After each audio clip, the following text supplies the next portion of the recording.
AP elections effect అనేది AP EAMCET exam పైన కూడా పడిందండి.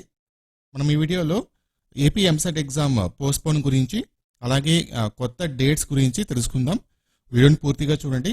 ఇది ఇప్పుడే వచ్చిన లేటెస్ట్ అప్డేట్ కాబట్టి ఎక్కువ మంది తెలియకపోవచ్చు. కాబట్టి వెంటనే వీడియోని మీ ఫ్రెండ్స్ కూడా షేర్ చేసేయండి. ఇంకా ఫ్యూచర్లో మీకు ఎంసెట్ ఎగ్జామ్ గురించి ఎప్పటికప్పుడు అప్డేట్స్ కావాలి తెలుసుకోవాలనుకుంటే మన ఛానల్ తప్పకుండా సబ్స్క్రైబ్ చేసుకొని సపోర్ట్ చేయండి. ఓకేనా?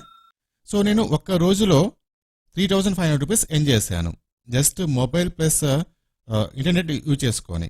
మీ దగ్గర కూడా మొబైల్ ప్లస్ ఇంటర్నెట్ ఉంటే కనుక మీరు కూడా సంపాదించుకోవచ్చు. చాలామంది ఈ విధంగా పార్ట్ టైం చేసుకుంటూ సంపాదించుకుంటున్నారు. నేను ఏ విధంగా సంపాదించానని చెప్పేసి ఒక వీడియో అనేది చేశాను అనమాట. Step by step process explain చేస్తూ. సో ఆ వీడియో మీరు ఫాలో అయ్యి మీరు కూడా సంపాదించుకోవచ్చు. ఈ వీడియో కింద డిస్క్రిప్షన్ లింక్ ఉంటుంది. సో ఆ వీడియో చెక్ చేసుకొని ఫాలో అయిపోండి. ఓకేనా? సో ఇంక విషయానికి వస్తే కనుక చూడండి, ఇది ఏపీ ఎంసెట్ ఎగ్జామ్ డేట్స్ అన్నమాట. ఇక్కడ చూడండి, date of AP యాప్సెట్ engineering 13/5 to 16/5 అంటే మే మంత్ 13th నుంచి 16th వరకు ఎంపీఎస్సీ స్టూడెంట్స్కి ఎంసెట్ ఎగ్జామ్ అయితే కండక్ట్ చేస్తారు. అదే రోజు మనకు ఏపీలో ఎలక్షన్ అయితే జరగబోతుంది. మే 13th ఏపీ ఎలక్షన్ అయితే జరగబోతుంది అనమాట. So that election AP EAMCET exam లేదు, ఒకే రోజు కాబట్టి ఇది జరిగే పని కాదు. ఓకే, సో ఖచ్చితంగా మనకి ఎగ్జామ్ అయితే పోస్ట్పోన్ చేయబోతున్నారు. ప్రీపోన్ కానీ పోస్ట్పోన్ చేస్తారు.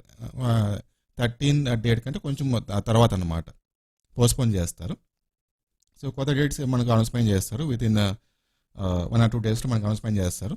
సో మ్యాక్సిమం మనకి రేపు కానీ ఎల్లుండి కానీ దీనిపైన ఒక అప్డేట్ అయితే రావచ్చు. ఓకే, సో ఎగ్జామ్ పోస్ట్పోన్ గురించి, ఆ కొత్త డేట్స్ గురించి. సో చూద్దాం మరి ఏం చేస్తారు అనేది. మ్యాక్సిమం మనకి ప్రీపోన్ అయితే చేయరు, పోస్ట్పోన్ చేస్తారు. 15, 16 ఆ విధంగా ఏమన్నా డేట్స్ ఏమన్నా పెడతారు, చూడాలి. ఓకేనా? దీని గురించి అంటే ఎగ్జామ్ పోస్ట్పోన్ బెటరా లేకపోతే ప్రీపోన్ బెటరా అనేది మీరు కామెంట్ సెషన్లో షేర్ చేసుకోవచ్చు. Thank you.